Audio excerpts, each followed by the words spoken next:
Bibisita tayo sa kauna-unahang Women's Museum sa Pilipinas na nagbibigay pugay sa mga bayaning babae na humubog sa ating bansa.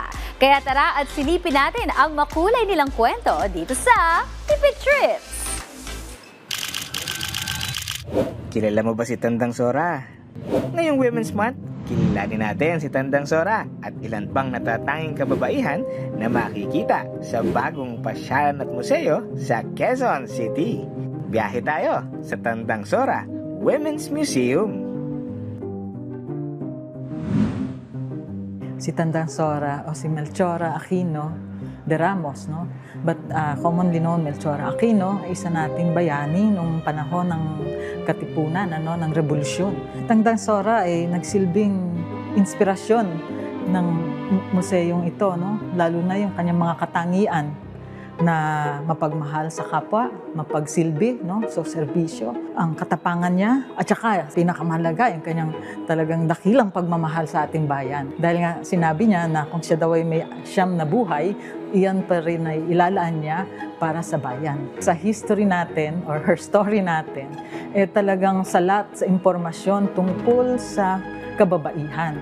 So, pangilan lang no, narinig natin si Gabriela Silang, si Tandang Sora. Maliban doon, of course, napakalaga ng kanilang contribution na hindi talaga matatawaran at nakapagbigay inspirasyon sa atin.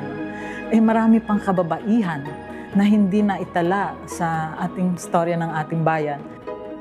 Pagpasok pa lang, feels like home na parang present ang ilaw ng tahanan sa mainit na pagtanggap nila.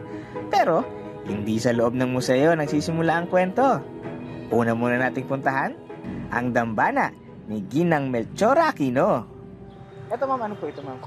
Ito po, nakalagay po dito ang istorya ng buhay ni Ginang Melchora Aquino. Dito po nakalagay yung mga remains niya from Himlayang Filipino. Nalipat po siya dito sa Tandang Sora Memorial Shrine. So basically po, ito po yung shrine po, yung pinaka main attraction.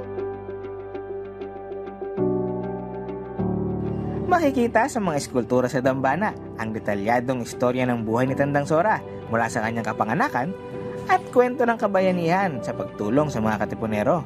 At the age of 84, inopen niya po yung bahay niya para po sa mga katipuneros. So siya po yung nag-alaga at gumamot sa mga katipuneros po noong panahon ng Espanyol po. Pasok po tayo sa museum. Sa entrance ng museum, may magtatanong agad sa iyo kung sino ka. Ito ang eskultura na pinamagatang Kataas-taasang Ina na gawa ni Miss Sandra Torrijos. Sa unang palapag, makikita ang mga koleksyon at obra na ang inspirasyon ay ang mga babaylan na nagpapakita ng spiritualidad at paniniwala sa Diyos ng kalikasan noong unang panahon. Bukod dito, makikita rin ang tinig ng kababaihan na naglalaman ng mga mensahe ng kababaihan mula sa iba't ibang sektor ng lipunan. Bubungad naman sa second floor ang paalala wall na naglalaman ng mga salita, pangyayari at pangalan mula sa nakaraan. Tampok rin ang kasaysayan ng kababaihang Pilipino mula sa simula ng revolusyon hanggang sa modernong panahon. Laban ng kababaihan noong panahon ng Hapon. Mga natatanging babae sa larangan ng agham at palakasan, sining at panitikan. At tampok din ng iba't ibang sinaunang kagamitan at kasuotan na nagpapakita ng buhay at legasiya ni Tandang Sora. Ang goal niya? Yes. Para maibahagi natin sa ating mga kababayan at sa buong mundo na etong mga ginawa ng mga kababaihan, hindi tayo nawawala sa storya ng Pilipinas, hindi tayo nawawala sa pakikipaglaban, sa pakikipagtulungan. Lagi naman tayong nandyan di ba? So, kailangan lang bigyan natin ng, kumbaga, ng credit or bigyan natin ng storya ng kababaihan. Sa paggunita ng Arts Month at Women's Month, libre ang pagpasok sa museo para sa lahat ng bisita. Bisitahin lamang ang kanilang social media pages para sa iba pang detalye sa mga susunod na buwan.